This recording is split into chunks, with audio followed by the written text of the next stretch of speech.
Olá, leitores! Tudo bem com vocês? Eu espero que sim, porque hoje eu vim contar sobre tudo aquilo que eu li no mês de abril.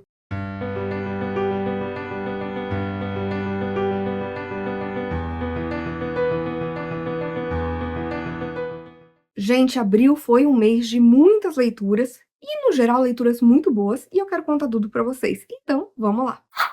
Antes de eu falar sobre as leituras de abril, eu preciso falar de uma que eu realizei ali no último dia de março, só que como eu já tinha gravado o vídeo, acabou não entrando, e eu estou falando de Os Fantasmas da Bahia Looking Glass, da Catriona Ward. No ano passado, eu tive minha primeira experiência lendo algo da Catriona, que foi aí A Última Casa da Rua Needless, que foi um livro que eu amei, foi um dos favoritos do ano, eu dei 5 estrelas, favoritei, e eu decidi que eu queria ler tudo que ela já escreveu. E aí eu resolvi então ler Os Fantasmas da Bahia Looking Glass, onde a gente vai conhecer aqui o Wilder, que é aí um pré-adolescente. O seu tio, que mora aí numa casa na praia, acabou de falecer. E a família decide, então, antes de vender a casa, passar, né, umas férias por ali. E ele acaba fazendo ali duas amizades, que é a Harper, que é uma garota, que ele começa até a ter um crushzinho nela, que ela também tá passando ali as férias, e o Nat, que é um rapaz que mora, né, naquela região, e a gente vai acompanhar a amizade dele se formando, e tudo muda a partir do momento em que uma tragédia ocorre. E aí a gente vai acompanhar a vida do Wilder depois disso. E eu não posso falar mais nada, porque aqui a gente tem um thriller muito dinâmico, desses que você não consegue parar de ler, é super fluido. Eu acho que a escrita da Catriona é incrível, eu realmente quero ler tudo que ela já escreveu. E eu achei interessante, porque uma coisa que eu amei em A Última Casa da Rua Needless é que ela pegou uma questão muito humana e resolveu trabalhar em cima disso, né, de algo que é ainda um grande tabu. E aqui eu senti que ela foi para um outro lado que eu não esperava, mas que acabou funcionando. Eu até fiquei meio assim, mas no final das contas, principalmente porque tem umas partes do texto que a gente não entende o que tá acontecendo, e aí quando é explicado ali no 45 do segundo tempo, você fala, cara, foi ótimo. Eu acabei dando para esse livro 4 estrelas e meia, foi uma ótima leitura, eu li assim voando, eu não conseguia parar de ler, e realmente, Catriona Ward tá de parabéns, quero ler tudo que essa mulher já escreveu, porque que delícia é ler os thrillers que ela escreve.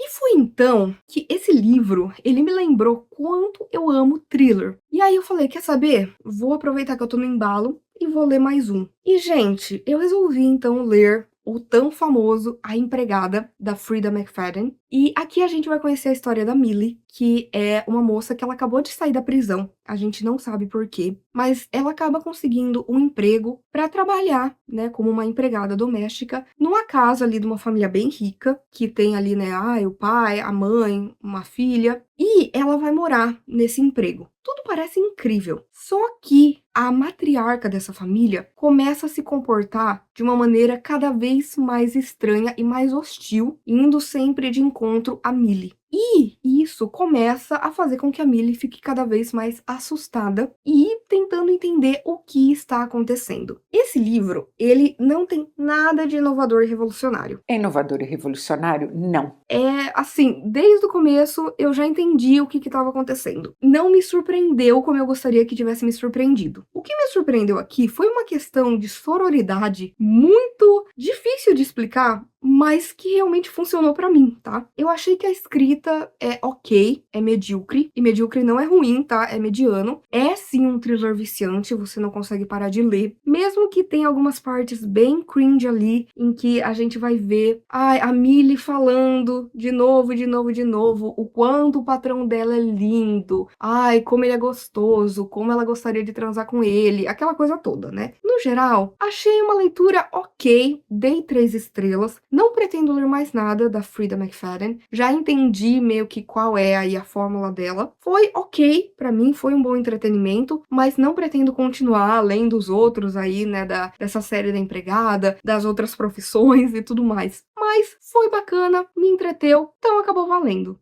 Gente, este ano eu resolvi fazer algumas releituras especiais. Inclusive, vou deixar na descrição, se você quiser conferir, o vídeo em que eu falei sobre essas releituras que eu gostaria de fazer ao longo desse ano. E eu acabei fazendo duas. E, gente, já vou adiantar que foram maravilhosas. Foram ainda melhores do que as experiências anteriores que eu tive com essas obras. Primeiro, falarei sobre O Pequeno Príncipe, um clássico da literatura infanto-juvenil, mas que, na minha opinião, é um livro para todo mundo de todas as idades. Aqui a gente vai conhecer a história de um aviador, que o seu avião começa a ter uma pane, ele vai acabar caindo ali no deserto, e é lá que ele vai conhecer um príncipezinho, que vai contar para ele a sua jornada, saindo do seu asteroide, passando por diversos planetas, até chegar na Terra. E, gente, esse livro eu li pela primeira vez quando eu tinha 12 anos. E desde então eu li ele múltiplas vezes, porque eu acho que esse é um livro para se ler e reler muitas vezes ao longo da vida. Porque parece que cada vez que eu pego ele, uma coisa diferente me conquista. Eu acabo focando numa lição diferente, algo que para aquele momento bate muito, e não foi diferente aqui. E não teve jeito, gente. Tudo bem que tem a questão do fator nostalgia, né? A gente não pode tirar isso, mas ainda assim, eu sinto que ter lido ele agora adulta foi algo totalmente diferente. E essa leitura cresceu ainda mais em mim. Então, acabei dando para O Pequeno Príncipe 5 estrelas, favoritei, foi simplesmente sensacional. Gente, sério, se você nunca leu esse livro, o que você está esperando? Sabe, você lê ele em, sei lá, 2 horinhas, nem isso, e é maravilhoso, tem lições aqui pro resto da vida.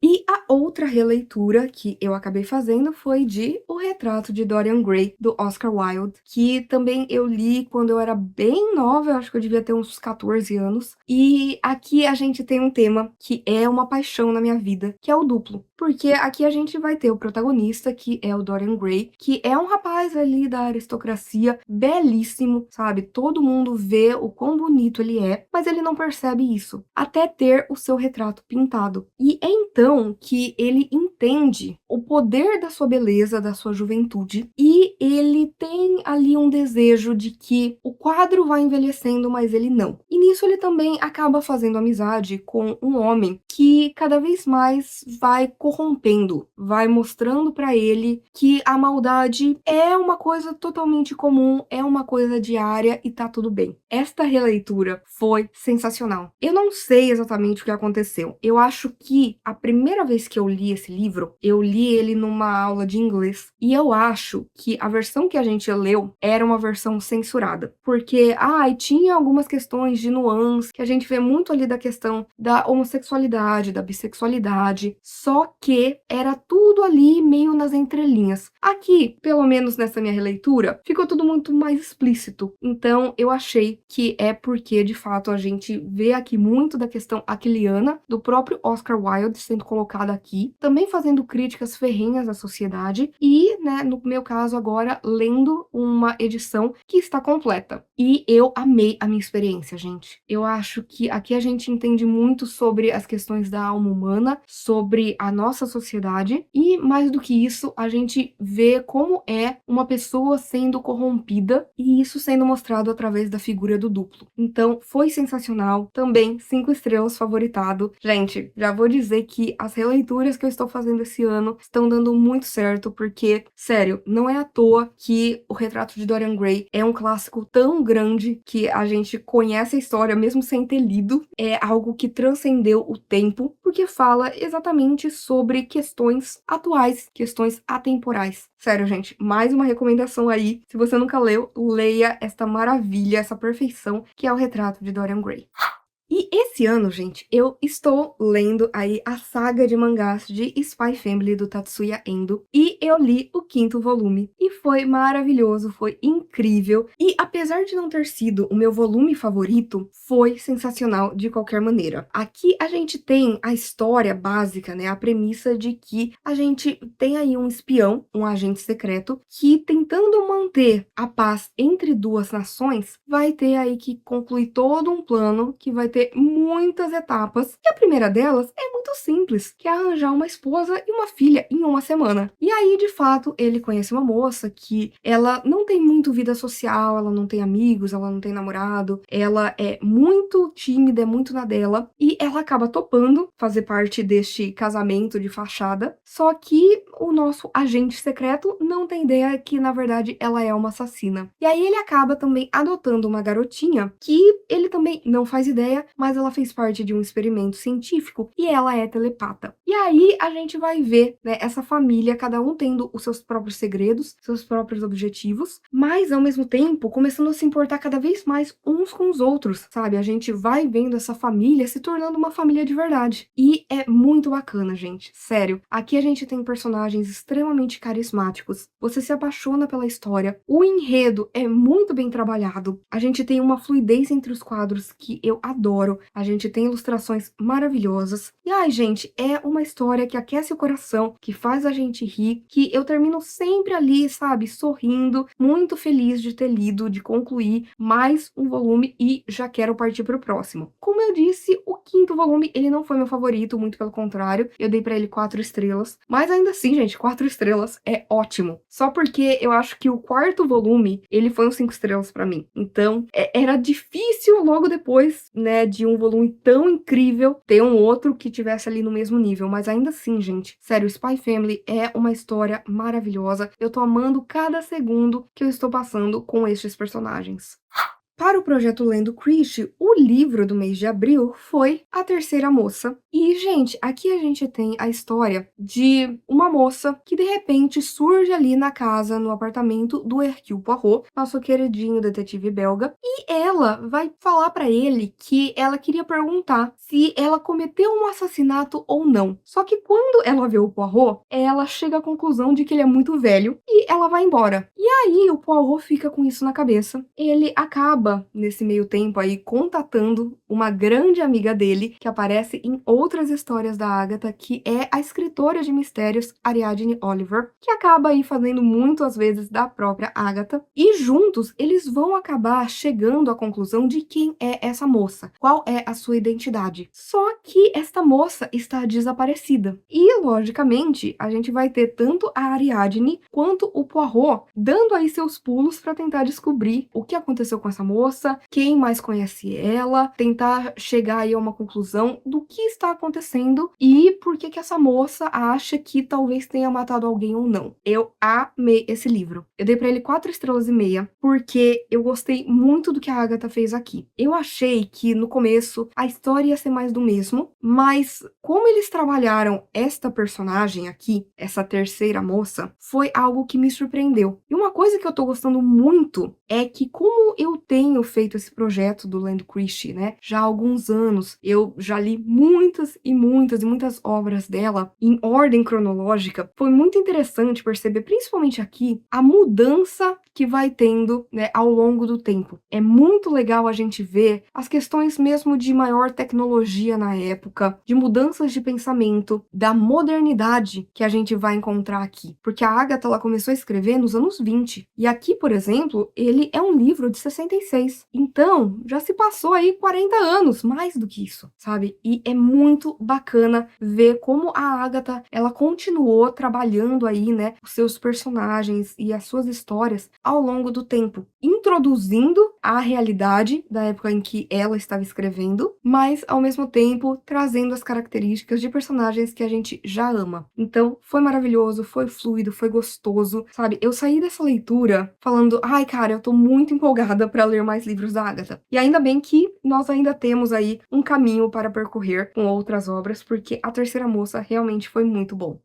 E antes de eu falar sobre a melhor leitura do mês, quero pedir já de antemão que você se inscreva aqui no canal, se você ainda não é inscrito, que você curta esse vídeo, que você compartilhe, que você mande para outras pessoas. Também comente aqui, engaje, a gente vai conversando sobre literatura e também quero agradecer desde já por você ter assistido o vídeo até aqui, tá bom? Então agora sim, vamos falar sobre a melhor leitura que eu realizei em abril. E, gente, é lógico que eu falei aqui, né, de 2 livros que foram 5 estrelas, favoritados, mas esses livros são releituras. Então, eu não quis colocar aqui como o melhor, porque são histórias que eu já conhecia. E aí, eu tive um momento de conhecer uma nova história que foi fenomenal. Já vou adiantar isso, por quê? Porque pela primeira vez esse ano, eu fiz aí uma grande leitura conjunta do Livre em Livros, que foi com um livro muito maluco, um livro muito doido, muito fever dream, aquele tipo de história que eu amo, que é House of Leaves, Casa de Folhas. O que dizer desse livro? A gente leu ele em 2 meses, né? As metas foram para 2 meses, porque ele é um pequeno calhamaço E aqui a gente tem uma história que vai ter muitas camadas narrativas. E aqui, por exemplo, a gente tem o Johnny. O Johnny, ele é um rapaz que ele faz muito uso de substâncias. Ele tem um histórico de questões de saúde mental na sua família e ele acaba, junto com um amigo, descobrindo ali, né, um senhor que morre e deixa muitos e muitos e muitos papéis. Deixa ali toda uma papelada, toda uma dissertação que ele estava escrevendo. E o Johnny acaba se interessando, pega todos esses papéis e vai ler. E aí a gente entra numa outra camada narrativa, que é a desse senhor, que é o Zampano. O Zampano, que acabou de falecer, ele estava escrevendo uma dissertação sobre um filme, sobre um documentário, e ele vai entrar em muitos detalhes aqui, desde questões de arquitetura, de mitologia, de cinema, de fotografia, de literatura e por aí vai. Aqui a gente vê que ele tinha muitas ideias sobre esse documentário. Só que é um documentário que o próprio Johnny não encontra nada sobre. Parece que só o Zampano conhecia essa filmagem. E aí a gente entra numa outra camada narrativa aqui, que é o documentário, que é a história do Nevinson, que é um fotógrafo, que ele e a sua família se mudam para uma casa e de repente, um belo dia, eles percebem que tem um quarto novo ali. Tem um corredor que dá para um lugar totalmente escuro, totalmente frio, que ninguém sabe de onde veio. E aí o Nevinson, ele vai ficar encucado com isso, vai começar a medir a parte de dentro da casa e perceber que é muito maior do que o lado de fora. E aí ele vai começar a chamar, ele chama o irmão dele, ele chama um especialista, ele chama um grupo de exploradores. Por quê? Porque, de repente, este espaço que de repente se abriu na casa começa a aumentar. E aí a gente vai ter aqui a descrição das filmagens, né? Da história do Nevinson e da sua família. Gente, este é um livro enlouquecedor. Nossa, eu lia e eu ia criando teorias a cada página. Sério, além de ele ter uma diagramação muito maluca, inclusive vou deixar na descrição 2 vídeos, um que é um shorts, em que eu mostro com mais detalhes essa edição, mas também aí um vídeo em que eu mostrei e eu falei mais sobre os livros mais diferentões da estante. E esse tinha que estar ali porque, meu Deus, o próprio livro é um labirinto, né? O labirinto não é apenas a mente do Johnny ou a escrita do Zampano ou esta casa, o labirinto é a própria leitura desse livro. E não existe nada concreto nele, o que é muito interessante, porque eu sinto que isso fez com que esse fosse um livro perfeito para ser lido em grupo, para ser lido com outras pessoas, porque a gente ia criando teorias, a gente ia dividindo o que a gente estava achando, e assim, no geral, todo mundo meio que gostou do livro, e não foi diferente comigo. Eu dei 5 estrelas para esse livro, eu achei incrível, é um livro que daqui a alguns anos eu vou querer reler, porque desde que eu terminei, eu não consigo parar de pensar sobre ele. Foi o melhor livro do mês, foi um livro incrível, foi uma leitura que valeu muito a pena. Deu trabalho de ficar virando o livro, sabe, e indo e voltando, e lendo nota de rodapé, e lendo as aventuras do Johnny com as moças que ele sai, e entrar toda a questão do Minotauro. A gente tem aqui questões muito bacanas, muito bem trabalhadas, que vão atiçar a sua curiosidade, e que você vai ficar louco lendo esse livro, tá? Foi maravilhoso, 5 estrelas para Casa de Folhas.